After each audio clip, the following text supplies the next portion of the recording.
Hey y'all, welcome back to Made It Out. Today I'm sitting down with actor Sarah Yarkin. We are very similar in a lot of ways. We both have a similar past when it comes to our straight dating life. So we talk a lot about how we were raised by heteronormativity and what we've done to unlearn that, and how it still creeps up even in our relationships today. This conversation opened up a lot for me, and I hope it'll do the same for you.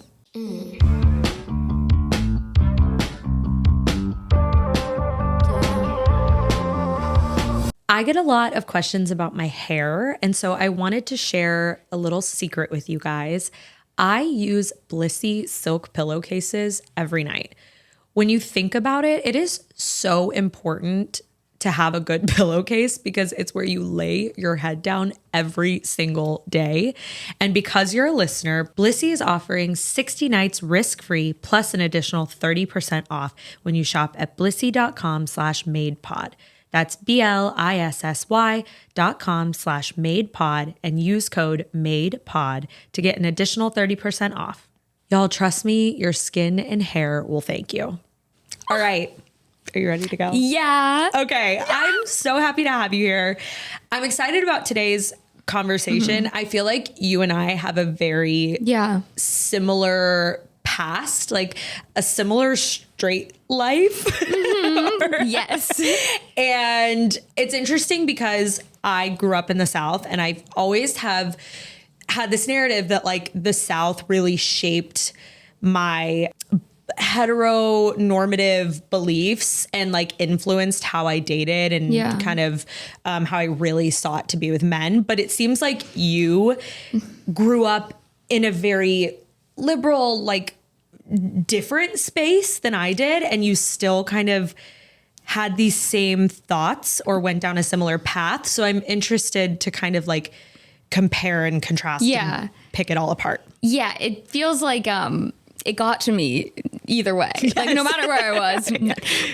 No, I'm from Oakland, and you know, I grew up like doing theater in Berkeley and San Francisco, and so it's funny. It's not like I didn't know gay people. It's not like I was like, oh my, or like homophobic or any way, or being like my parents told me no. Yeah, there was just sort of like almost like a lack of imagination. I feel like of like there's another option, and I feel like there's probably a lot of internalized homophobia of being like, that's not me. I think I knew one lesbian in high school, like one. And that was like the gay girl. And that was it. I don't think I had any queer women like role models. There was nothing on TV, no movies. I mean, I loved rom-coms. Like I was like, I'm going to find my Adam Brody. Of course. Like, I'm going to find my Seth Cohen. Of course. One way or another. And like, I knew who I wanted. And there was like a clear image of who this guy was. And I was like, going to find him. And it just felt like there was no question in my brain of if that could be another type of person. What was the guy? Oh, okay. So he is unavailable, dark hair, but there were blondes, but mostly dark hair, unavailable, didn't like me. Like, I feel like that was the main thing of like, I had to win his love and affection. I had to like win this thing. And I think it was more about winning than who this person was or anything, but it was kind of the same person, a creative in some way, who's probably unaware of how he feels all the time. And so then I was like, well, I'll find out. Yeah. And what you feel is that you love me, you know, like Let me tell you. really sick, twisted thing going on, because it was never good. Yeah. These things never lasted. And I think maybe that was the attraction. I think mine was different in that I was more like taught what the story should be, not like the person, but like, here is what your life should look like. Your life should be, you find this guy, you go to church, then you have this like fairy tale proposal with the, you know, the marry me, light up letters and the flower petals and the, like, it was just this whole picture. And then it's like, you get married. And then I was more finding just whoever to shove them into that picture. Yeah, and totally. it didn't matter who it was. So I don't think it ever mattered who the guy was. I never had a vision of like what the guy should look. And it's crazy because if you look at my dating past, like the guys are all so different from each other. And I think it's reflective of that, of like, I didn't give a fuck like, which guy anyone. It was. I just need somebody. Just marry me. Yes, yes. You want to marry me. Yes. But I get that. I feel like, I mean, out of college, I didn't like date. I don't feel like I was like attractive to guys my age. I think there was something where, you know, I knew I wanted to be an actor and I would hang out at coffee shops and there were like a lot of older guys that would like come and hit on me and like ask me out. And I'd be like, oh, that's going to be like, there was an honor that they were attracted to me. There was something like, oh, I guess I'm good if they like me. There was validation, but there was also this deep sense of I didn't know who I was. I hated myself. I was so self-conscious. I was so anxious about my career. Oh, there was so much, and that it was like, I just needed that shred of validation. So I don't know if there was like any checking in with what I wanted or if I felt comfortable. I mean, there was a lot of like just stuff going, me being like, I guess that 40-year-old asked me to a coffee. That's probably a good thing to do. Okay, this is a common thing. I also dated way older. Yeah. I know a lot of like femme presenting girl, not saying it's only exclusive to that, but like a lot of us kind of went down that path. And that's so interesting to me. And I haven't been able to pinpoint why, but I'm hearing that you're saying like you were so insecure and you were seeking validation. And I felt that way too. Where did the insecurities come from? Like, I mean, what again, was it? I don't know if this is like good to have in this one, but I had like a really bad eating disorder in high school going into college. And I was like, really, I think it was something all about like, I wanted to be an actor since I was in 3rd grade. And I was like, oh no, I sensed my body was changing when I was like 16, 17, 18. And I was like, no, not on my watch. Yeah. You're going to stay a little queen, like a little tiny little girl. And so it was sick. My mom was like, you got to get out of college. You got to go to therapy. I was like, no. And I was in therapy during college and my life changed. Like, and I think for so many years I was stunted in this body that was of a small girl and older men were interested in it. And I think I wasn't like, I had no sex drive. I think I was just so trapped in this cage of like, don't change. And I was so wrapped up in my own disorder and my head that there was no question of like, what am I attracted to? I didn't have time for that. Yeah. I didn't have time for that. I was like barely surviving. Yeah. So I think then whoever was interested in me, I was like, okay. But there was a sick, twisted thing where I was like, why are you interested in me? I'm sick. Like, I don't look good. I look young. Why? And so there was something, this weird cycle. And it took so many years to recognize that those guys should, I feel so protective of my younger self. Yeah. I feel like I see young girls and I'm like, if you have to question if this is weird, go home. Like, I just feel really protective. I don't think I knew who I was, obviously, but I was struggling with so much. And I think getting any shreds of validation from men, like, kept me going. Yeah. I so heavily relate to this. But I don't think I've been able to connect that. Yeah. Because I was like a parentified child. I've always been in adult conversations. I've always hung out with older people, you know? And so I think I've always thought of myself as like, oh, well, you like me because I am mature. I am good enough to be, you know, in this space and in this. So it's interesting because when I look at it, I'm like, okay, you're right. Like a 34-year-old guy dating a 21-year-old girl. It's like, and he ended up being a terrible person. Totally. But in my head, I'm still like, well, that wasn't weird because I was really mature for my age. Oh my God, an old soul. Right. I was such an old soul. In high school, I like hung out I was like a TA for the psych teacher and I'd like hang out with her and eat lunch. And she'd be like, what's going on? I'd be like, well, this boy sucks. Like, I was like, I'm an adult. Yes. And I so wanted to be an adult, like my whole life. And I looked like a baby, like a tiny little baby, like up until I was like mid-20s. Like, it took a while for my body to adjust. And yeah, I don't think there was checking in of what do I want here? Yeah. What am I attracted? I didn't have time. Yeah. Or like energy. That wasn't my focus. Yeah. I was on this like roller coaster of, does he like me? Yeah. Oh, he does. And it kept me like going. Oh, he doesn't like me. Ugh. Yeah. I think now I can understand that this is where like the compulsory heterosexuality, the heteronormativity all comes in. And I want to deep dive into that. And I know I've mentioned that on this podcast before, but I don't think I've ever like spelled out the definition and like, you know, had a deeper conversation about it. So I looked up a definition. Okay, let's go. What is it? Compulsory heterosexuality refers to how a patriarchal heteronormative society socially conditions women to view interactions and connections with men as romantic or sexual. And so, yeah, like I was just like red for filth. Oh my God. I'm like blushing. What? How have I not? Like, what? Oh, men and women can't be friends without having When Harry Met Sally. Oh, yeah. Like it's literally that being like, they're also in love. Yeah. And kind of just like what you said, like all your friends have to be. Well, there was something of like, oh, there's all these random guys on apps. These are randos. I don't trust you. You're just like a random person. You're not coming to my house, but my friend. Yeah. What if we loved each other? Do you know? Like there was something safe and like gay. Do you know of being like, I think that's like a common thing I've heard in queer friendships of being like, wait, what if we, and I feel like I was like queering all my straight men and they were like, whoa, that's interesting. Like people were like, you're really gay. And I was like, what do you mean? They were like, you do that with guys. Like that's what I'm doing. That's what's happening in my friend circle. And I was like, oh. That's so interesting. I've never heard that perspective. Like I've heard a lot of girls come on here and say like, oh yeah, I was in love with my best friend. Yeah. But you were doing that with guys. You just wanted them to be girls. I think I was like trying to make all my guy friends into lesbians. I was like, are we U-hauling? And they were like, I'm a straight dude. Like, what the I was like, wait, I'm confused.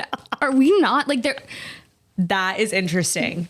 Okay. So then this says how it affects lesbians. Okay. Ugh, I'm scared. What's it going to say? It's what forces lesbians to struggle through learning the difference between what you've been taught you want and what you do want, which is being with women. And examples of comp het: liking men until they like you back, only liking fictional men or celebrities, not enjoying sexual acts with men. Am I attracted to men or do I just want them to be attracted to me? Could I see a man fulfilling all of my emotional and physical needs? Is it butterflies or anxiety? Always anxiety. Always anxiety. And butterflies, but the butterflies were little butterflies of anxiety. Yes. Like I was like, wait, I'm like in love. I'm so scared. You hate me. That is accurate. Mm-hmm. And I think there was a confusing thing for me too, because I was like, I am attracted to these guys. Like I questioned, like, am I just excited? Am I just attracted to you because you don't seem to like me and you're confusing? Mm-hmm. Or do I really like you? And there was always this question in therapy for years being like, do I like this guy? Or am I just doing my pattern of liking someone who is unavailable? And so like having to recognize, are these butterflies because we have a real connection, or am I just anxious because you're avoidant and you're making me more anxious? And like that kind of cycle. But I thought that was innate to me. I thought it was my problem and not like I'm seeking out people who are this really avoidant and unavailable. So how did you start to unpack that and figure that out? Oh, okay. Well, it was interesting. I met my now girlfriend at a time that I was I had gone to New York and all my friends there were queer. And so again, I had queer friends, but I just didn't have a community in LA of that. And I was there and I was just thinking about it more and more. And my best friend from high school, she lives there. And we were like, Sarah, like, I'm definitely queer. And I was like, okay, maybe same. But like, I had no proof. I was like, that sounds cool. That sounds, I like that. But I was like, I don't know. I haven't kissed her. I don't know anything. Yeah. And I went to a bar and saw my girlfriend with a group of friends. And I looked at her and I thought, oh, okay. Like if I was into girls, it would be someone who looks kind of like her, like that. Yeah. They would look like that.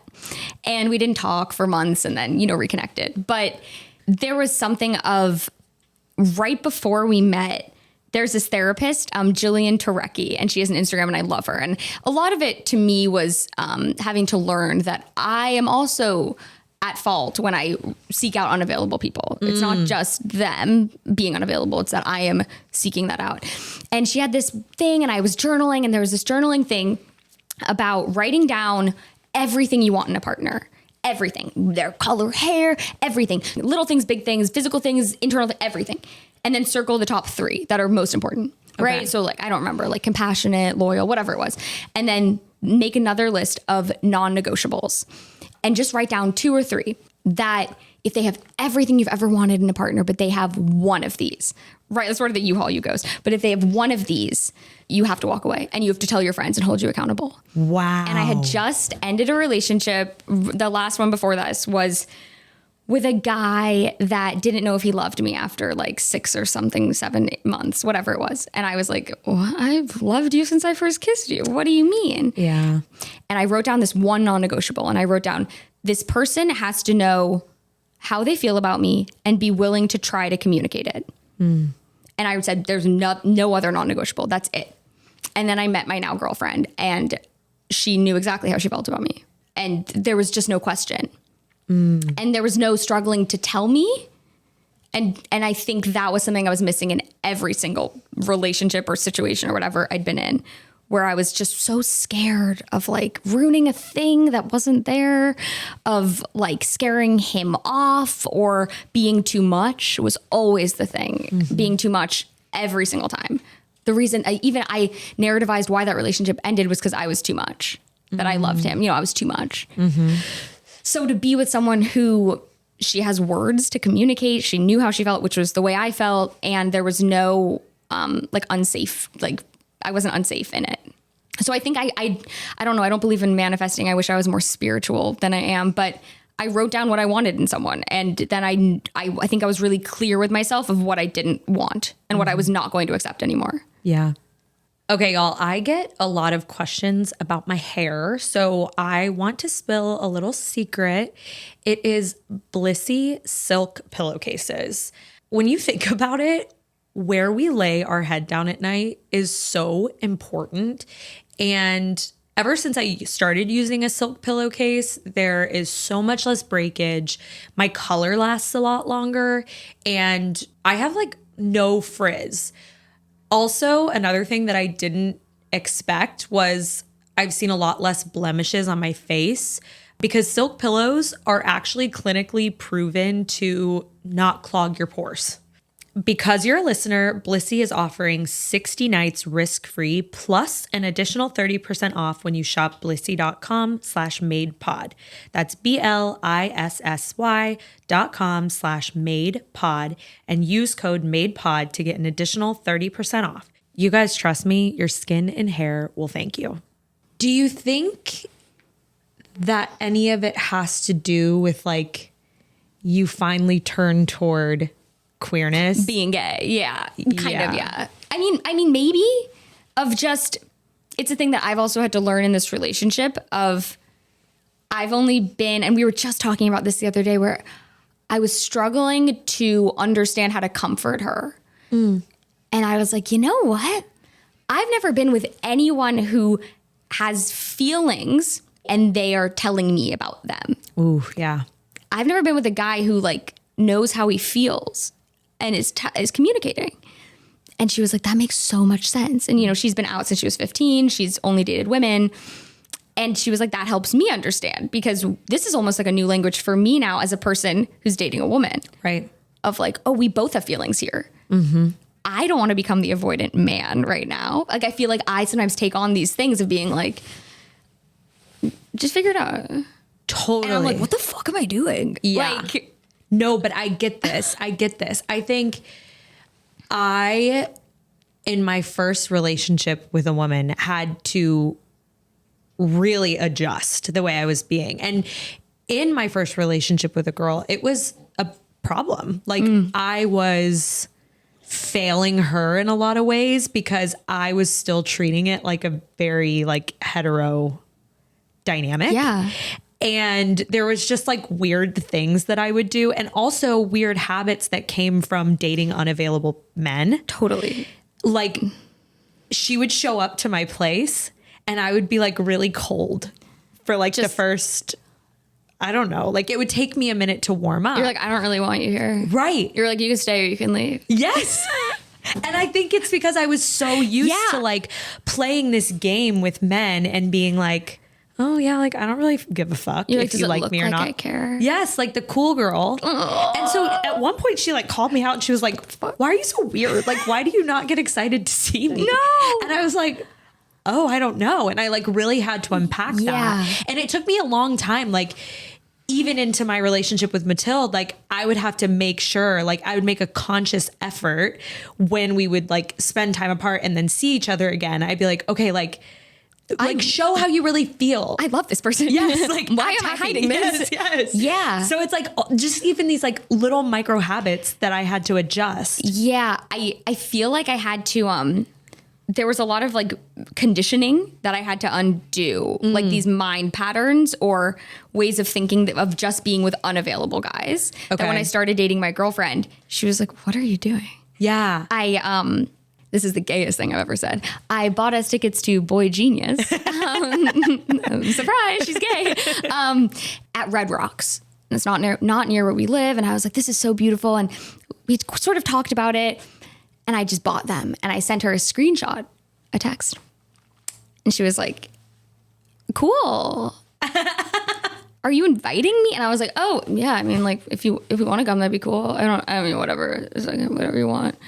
And I got so weird. Yeah. Because I was like, that's a big ask, inviting her on a trip with me. Yeah. What if she hates me? What if this is going to blow up the relationship because I'm asking too much of her? Like there was like all these things that I had to unpack of like, I'm going to blow this up by wanting her too much. Wow. It's like, it feels so vulnerable. Totally. And we laugh about it. She's like, what the fuck was that? Like, but with a guy that might have scared a guy away. And I was thinking about this morning and I was like, oh, but there was that guy that I talked about that trip with and then he ended things. And I'm like, oh, so every fucking weird thing I've done is because somewhere in my little brain, I learned like that guy sucked. And yet now I have to adjust every behavior from here on out. Because I must have been the problem. Totally. When we said I love you, I said to myself, because of this last relationship where I thought I blew it up by telling him I loved him after like many, many, many months. I said to myself, I will not be the first one to say it here. Oh no. I was like, oh no, I'm not. And I was saying it in such weird ways. Oh, I love being around you. Aww. You know, and she's like, oh, I love just hanging out with you, you know, whatever we were fucking saying. And then she was telling me some story and she was so happy about something. And I was just like looking at her and I was like, oh my God, I love you. and I immediately, like, it was like sharp ice all over my body. Like I was on fire. I was like, what the fuck? And like, of course you were like crying, you know, she's like, I love you. You know, it was like all that, but all because I told a, you know, it's interesting because I feel like even in my relationship now, Mathilde and I have been together for 3 years. Yeah.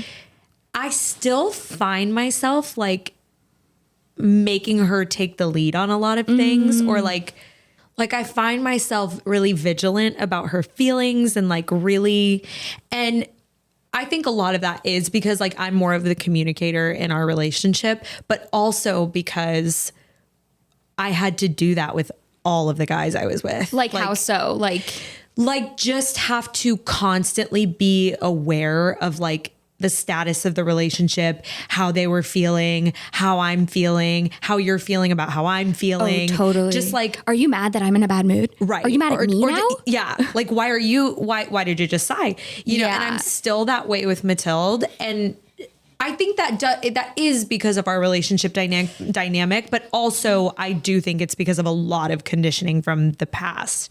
And like our relationship dynamic is still, I think, pretty hetero, like in a lot of ways. Yeah. And so it's just interesting to think like, what am I even now still doing? Why am I doing it? Like not looking within and questioning, why am I doing this thing that I've just been doing for so long? Mm-hmm. And I feel like that was even me just realizing I was into women, of being like, there was no questioning of like, why am I only seeking out these types of people that hasn't gone well, of just not questioning something you've been doing for so long. there's something interesting I was even thinking about the other day of like this fear of being too much with men. And I feel like if I had a feeling, not about them, just in life, I was dealing with something or whatever's going on in my life, I'd have to narrativize it and then make it like a good soundbite that I could tell them that wouldn't be too much for them to handle. Like I didn't want to scare them off with my feelings about anything. Like I'm sad today, and I'd be like, okay, well, let me tell him that, it's not his, he doesn't have to fix it. There was just something of like, I really was like worried of scaring them off with my being a person. And it's funny to be with a partner of like, and Nicole was laughing. She was like, you've never narrativized anything for me. Like, I'm just like, here are my feelings and I'm feeling this way. But I really was like I'm not like a different person. I was always myself, but figuring out how I felt and then making it small enough for them to handle. Well, I'm just thinking like maybe I don't do that, but what I do is that I will have these really big feelings and then have a lot of shame about the big feelings right after. And it's taking a lot of like unlearning or being with someone who doesn't shame me for those feelings. Yeah. Because like I will kind of have like a and I'll like spill it out and then I'll like shut down right after. And Mathilde makes it a very safe space to have those feelings, but I didn't have that in the past. So it's kind of this unlearning of like, oh, it's okay to have those feelings here and not turn into like a shell and like have to hide out for I like do the ever same after. thing. Really? Oh my God. Like if I am like having an emotional or like I have a freak out, I was shooting something this summer and I was like, we're in a really small apartment and I was like having these emotional scenes and I'd come home just being a mess and I was like, and then I would be so upset and she'd be there. And then I would then have to like apologize or feel like I had to apologize for being upset. And she'd be like, it's fine. I'd be like, but you're like really mad at me. She's like, no, I'm like, not at all. And it was just something of like this shame. And then I feel bad. And now I'm worried that she hates me because I hate me. And and being like, and we all hate me. It's the one thing we can agree on. Yes. And she's like, what the fuck? Like, I love you. You're great. Like, everything's fine.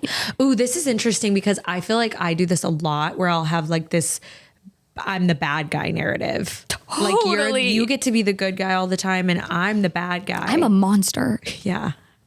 Look at me. I'm fucking crazy. Look at me. Like literally. She's like, I love you. Yeah. I'm like, I've never had that. Yeah. And I think that was we're 2 years in, so hard for me to accept at first or believe. Really. Right. Okay, sure. Because you've had the exact opposite of that. Totally. Why would I believe that?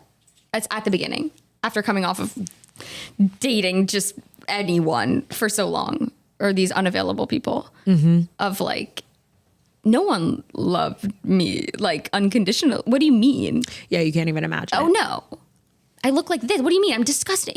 I just woke up. What do you mean? No way. Wow. Yeah, I've never thought about it even runs that deep. Like in a like how I look. Totally. I feel like everything of just being like, but I was upset and I said that to you. You still love me?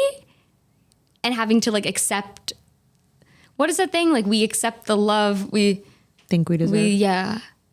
And I feel like, I can't even call any of these other things love at this point, but these guys in my 20s of being like, I accept dirt.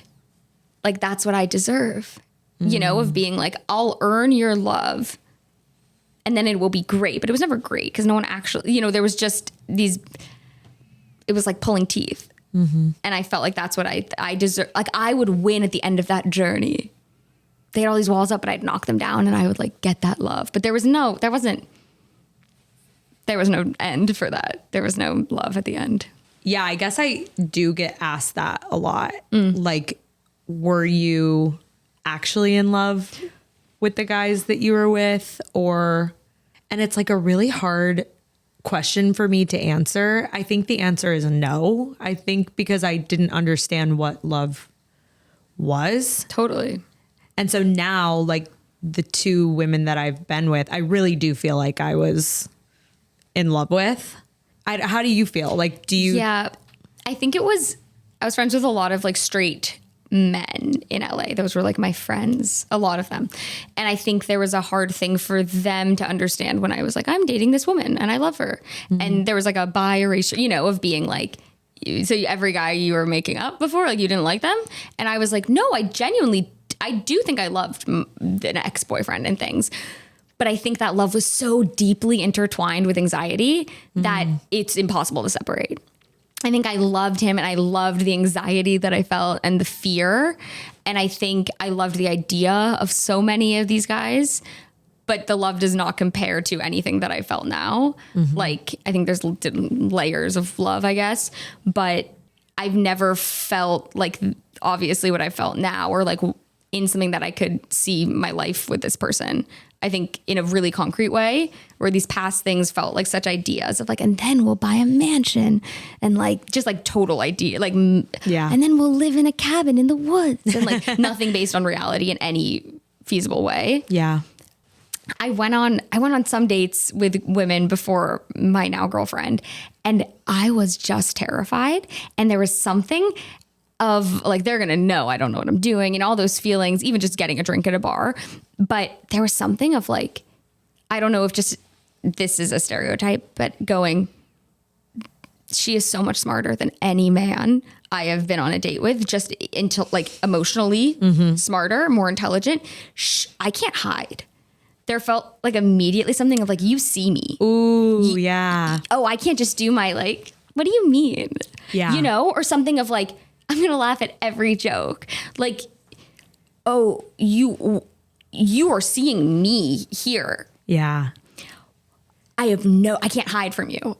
And it was terrifying. Like, I've never felt that on a date with a guy. Like, it was just sort of a thing where I was like, I would just put on a one-woman show for this guy, you know? Or like the amount of dates I'd go on with a guy being like, well, he's not funny, but he laughs at my jokes. Right. And I was like, oh my God, I got my type 5, like, you know, but like, what the fuck? Do I even like him?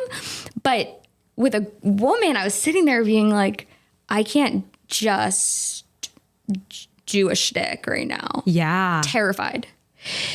It kind of reminds me of like when I had my first girlfriend and I had my first argument with my first girlfriend. What was it? Well, I don't even remember what the argument was, but I just remember walking away from it like, oh, my games aren't going to work anymore. Totally. Like, totally. This is Sometimes my girlfriend uses like therapy speak and I'm like, oh, she knows what she's talking about. Yeah. Like, fuck. I shouldn't have said that. Yeah. Yeah.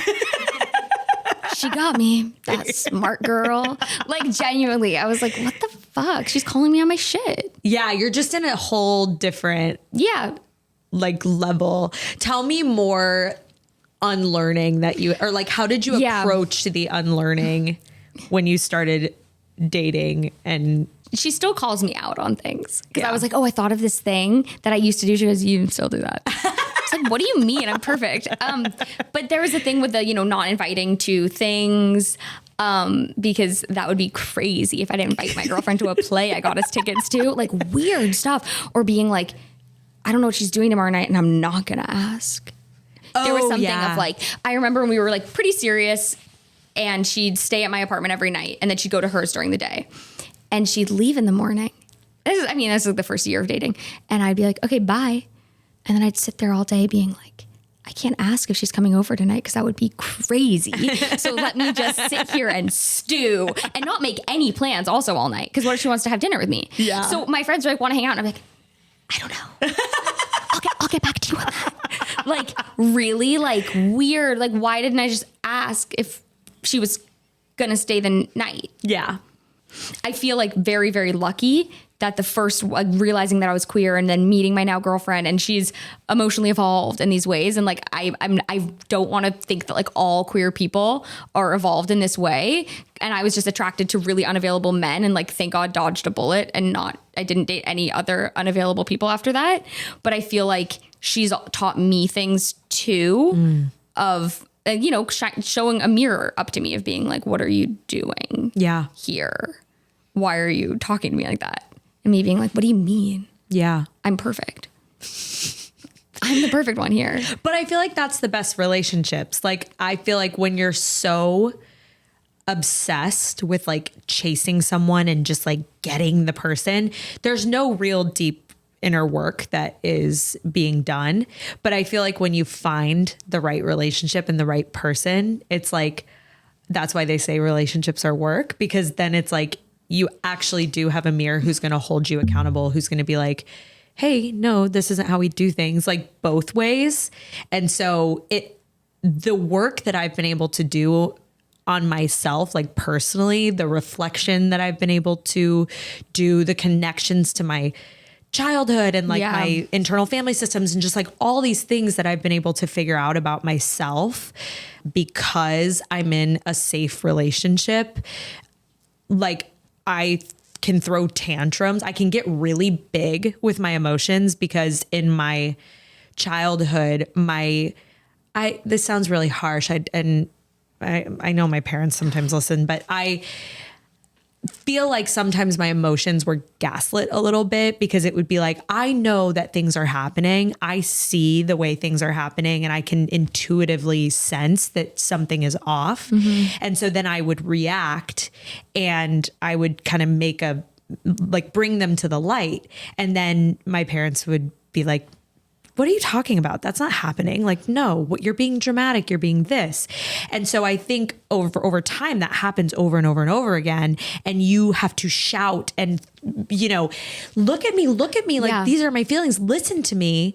And so I feel like I've really been able to kind of rein that in some because it's like, I don't have to do that. There's someone who can listen to me and hear me and honor my feelings and validate my feelings. And so the more that happens, it's like this reparenting of like, totally. Okay, it's okay. Like my feelings are being heard. I don't have to scream them from the rooftops and freak the fuck out, for them to be 100%. listened to. Yeah. So it is like that's just an example of just these things that happen when you have the safety of like a partner and you're not chasing you're not spending all your fucking time chasing someone to love you. To convince them. Yeah. But I feel like that I get that so much. I feel like I'm incredibly emotional and logical at the same time. So often I'm fighting with myself of being like, I'm crying and you shouldn't be crying. And then I'm like hearing all those things. Yeah.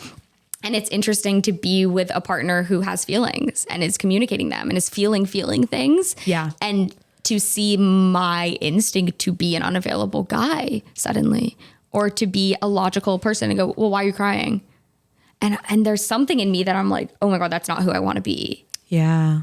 And my therapist is like, well, did you validate her feelings? I'm like, no, I didn't. I was too busy telling her not to have that. Like, what do you think I was? No. But to be like, how do I be the partner that I want? How do I be the partner for her that I want her to be for me? Because she does that so well. And that's been a struggle, to be soft. Ooh, yeah. I'm the femme one and she's the masculine, whatever. But I can be like hard. Same. I'm like, no, why are you feeling? And it's really interesting to be like, is there something that I was like 5 feet growing, like my whole like height, whatever. I was really small growing up. And I just feel like there was something in me of being like, but I'm not going to be the small, weak one. I'm going to be the one that says fuck all the time and like shocks everyone in the room that the like 3-foot girl is yelling like fuck, right? And I'm tough and I don't want to hug. I had a whole thing in middle school. I didn't want to be hugged. Don't touch me. And so there's something funny to be with someone who's soft and is like, you're allowed to put your guard down. Yeah. And that's something even I'm seeing in myself of why is that so hard for me? Yeah. I find that really interesting because Matilda and I once did this really scary therapy session with just this very scary lady. She was like a Russian lady and she was just like so hard on us. She's a couples therapist that we were just like trying. She actually is really great. Like I will say, and my regular therapist, like my personal therapist, I went and told her about her and she was like, okay, like it's a style of therapy. What is it? It's like a style of therapy where you're just like, she literally told us, I'm not your friend. I'm not here to like, I'm not here to make friends. Nicety. Literally. She was like, I'm going to tell you what you need to hear. Because I think in couples therapy, a lot of times people come when they're like in dire, need. They don't have time to fuck around. And like Matilda and I are just going for like maintenance. We're like, we're okay. But she treated us like it was tough. But she made a comment to me, because that is what I do. I turn really hard. Like when we argue, I just like fucking shut down. Yeah. And she's like, cut that shit. You're punishing her. Like, why are you punishing her? Why do you feel this need to like make her come to you and make her be the one to like grovel and, do all that work? And like, she has to get soft, but I won't get soft until she's proven enough to me that like I can finally. So that's been a lot of my work, like with us, has been to be like, okay, like, chill. I need her as much as she needs me in this situation. Like we're on the same team. Like, and she basically was like, you need to turn into her and be like, I fucking hate this right now. I'm so uncomfortable. Like this sucks, but like, I love you. And just start to kind of soften things. But that is so fucking hard for me. Oh, I like can't feel anything. Like my legs are made of lead. Yeah. And and she wants a hug. And I'm like, how can I hug you when I'm made of cactus? Yeah. I am a cactus. Yeah. Don't touch me. Yes. And it's like crazy because I feel like deep down little Sarah just like wants a hug. Totally. But I can't admit that I want a hug because that would be so weak. Totally. I'm not a baby. Yes. Like I literally turn into like, it's fighting mode. And there was something I read about, or we heard about, and you're in a fight, if you want to be the winner in the fight that you're in with your partner, neither of you are going to win. Yes. The winner has to be the team. The relationship has to win. And it's so hard because I love to win. Just like with every guy. I was like, I'm going to win you over. Yes. And it's also like, but I'm right. Yes. And it's so hard to be like, but I love you. So it doesn't matter if I'm right because we're going to figure this out together. Yeah. And neither of us are right, actually. And there was a misunderstanding and I love you. And that to me is like the hardest thing in the world sometimes. Yeah. It's what this woman said was like, if you are doing that, you're like pouring more gas on your fire versus like what would put the fire out is if you would just admit that Sarah needs a hug. Totally. And so it's like, it feels totally opposite of like what you want to do, but it's actually the solve or like the bomb is just like. But I feel like there's something like in me from like remembering of how I need to have my guard up with these past relationships of like, I'm not in a safe place. Mm-hmm. I can't be soft right now. Yeah.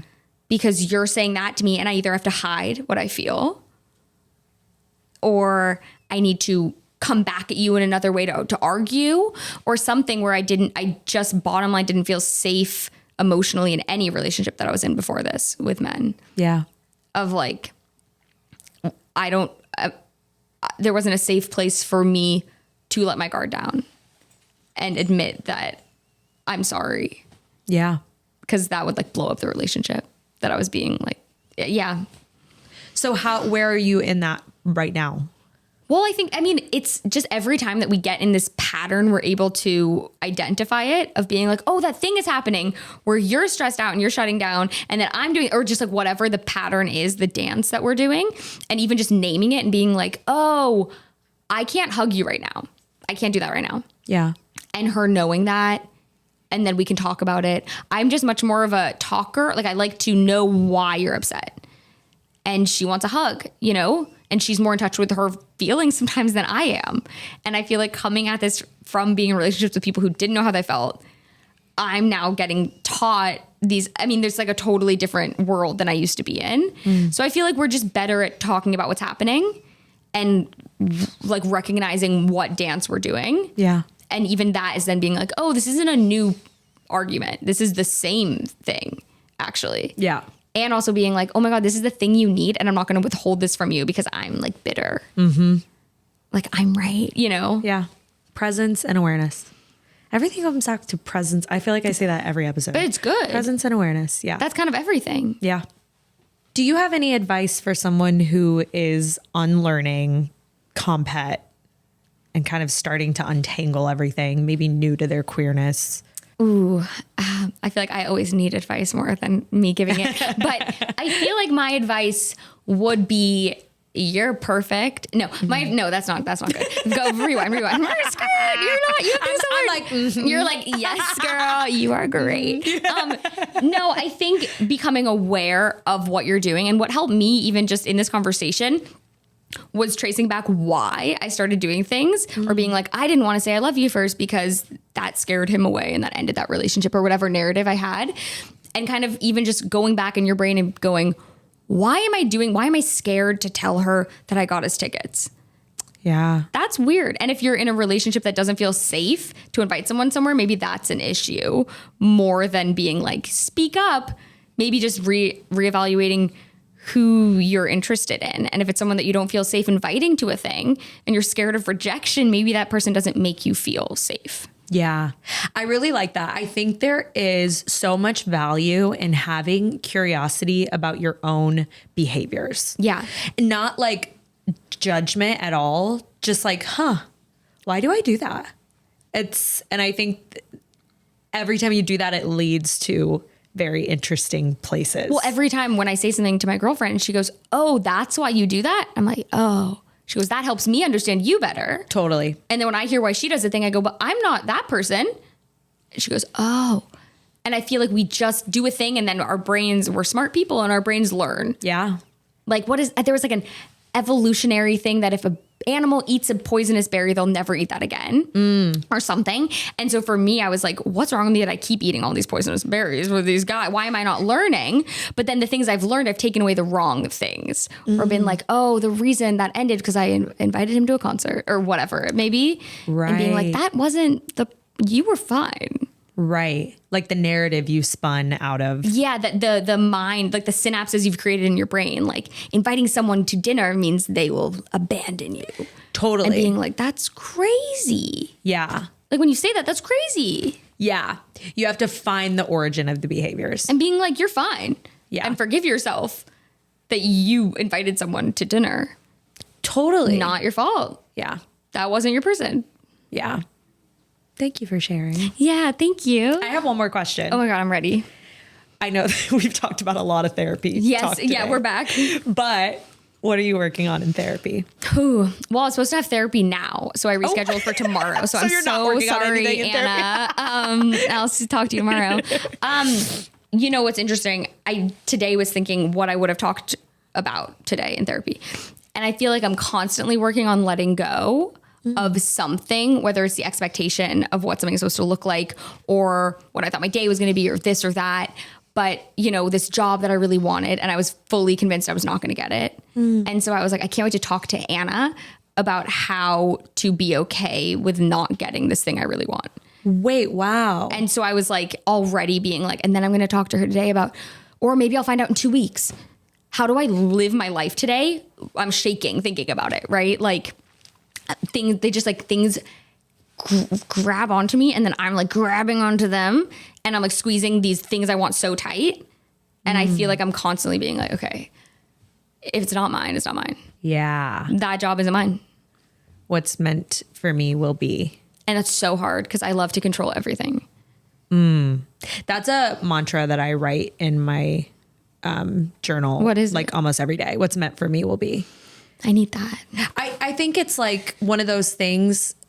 I'm going to be at South by Southwest this week, and we're literally talking about rejections that you're grateful for. Oh my God. I should go to that. This podcast is out of rejection. Like, this podcast was born out of rejection because Matilda and I met on a show that she created that went really, really far, almost was greenlit with a network. They paid for the pilot, everything. And we waited for like almost a year for it. We were both kind of at a standstill. Matilda was going to quit her job because of this show. Like, we had so many plans that were based on this show. I was a cast member in it. And after like a year of waiting, they passed. It didn't get greenlit. Yeah. And after that, because we had met working together, we were like, we still want to do this. We know that there's a hole in the market. Clearly, like, people wanted the show. And so that's why we started this, was to basically prove there's a hole in the market and people want the content. And so I look at that And I really believed that. I remember we would lay in bed and I'd be like, babe, if it doesn't happen, it's because something better is going to happen for us. Like, it doesn't matter. Everything. And now I literally look back on that time and I'm like, thank God that fucking show didn't go through. Thank God I wasn't on reality TV. You know what I mean? Because there's so many other things happening because of that. And so I really try to trace back to times in my life where I'm like, thank God this didn't work out for me. Thank God that relationship didn't work out. I mean, fuck, if all those relationships that I would have been in with men would have worked out the way that at the time I desperately wanted them to, I wouldn't be I mean, for fuck's sake, I wouldn't be in LA. I wouldn't be with Matilda. You know what I mean? And so it's like, I think really asking yourself that question of like, what are rejections that I'm so grateful for? It just like helps you, I don't know, not to talk at you, but just to be like, I think it helps you expand and be like, okay, like there's just so much more out there for me, you know? Totally. I just ended things with a guy, or he ended with me, or whatever it was, the day before I booked the show. That then was why I went to the bar and met my now girl. Like, yeah. And then the reason that I went to New York to see the guy was because of the other, you know what? Everything like traces back to like a rejection. Yeah. Or a thing that I thought was going to happen and didn't happen. And then I took another route. Yeah. Thank fucking God. Yes. Like, thank fucking God. Yes. And I'm like not a God person. I am very spiritual. Oh, I'm not a God person. I just mean like, yeah. No. But also, the guy up there, thank you. No, I was going to say like that phrase, let go and let God. I say that. I'm not a God. That word freaks me out.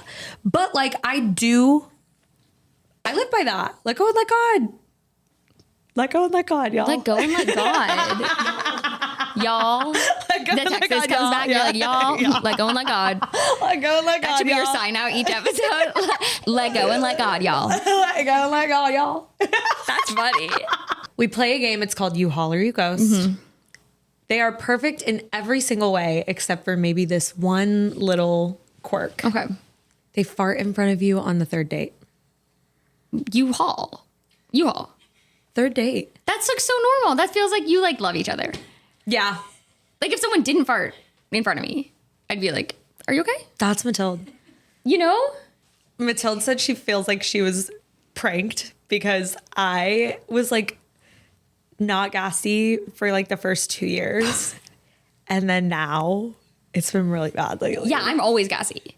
Always gassy. I mean, I had like, I'm Jewish, so stomach issues like run in our family. It's like inherent. And so Nicole, my girlfriend, had to learn that quickly of like, hey, like my stomach hurts, you know, like stuff. Yeah. And I feel like when you talk about that, you get comfortable really quickly. Oh, once you break the seal, you're just like, we have a friend who's like, they've been together for like 2 years and she still can't go to the bathroom. Like, no. Like she'll have to make her girlfriend leave the house to go to the bathroom. I'm like, we gotta break the seal. But how many dates in do you think? What? Like, are we breaking the seal? Or like how many months? Or like, it depends how long the dates were, right? Because if the first date was like a 2-hour dinner. Yeah. No. But if the first date is 48 hours, I feel like we're married. Yeah, that's right. So fair. Like that's fine. Like we're already cohabitating. Yes. I think that's normal. Yeah. Everybody else, let us know when you are breaking the fart seal. Okay. What about, she's perfect in every way, but you get into her car and it is a fucking mess. Like old food, clothes. I mean, you all. Same. This is gonna be. Like my friend's car is so gross, and she's gonna watch this. Sorry, so bad, and I love her so dearly.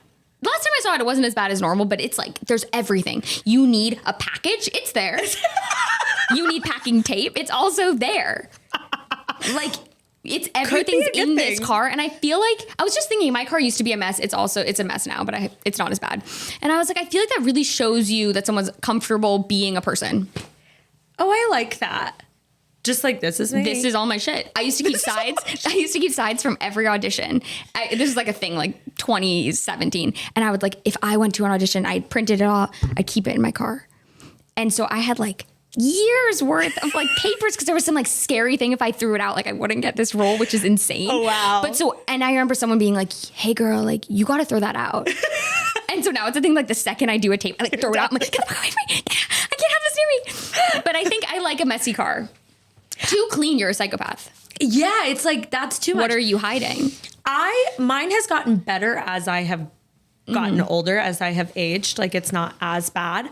But, oh God, when I was young, my mom would get in my car and be like, are you living in this fucking car? Yeah, that's what my girlfriend says to me now. And we don't drive this car that often anymore. I love that. But it's bad.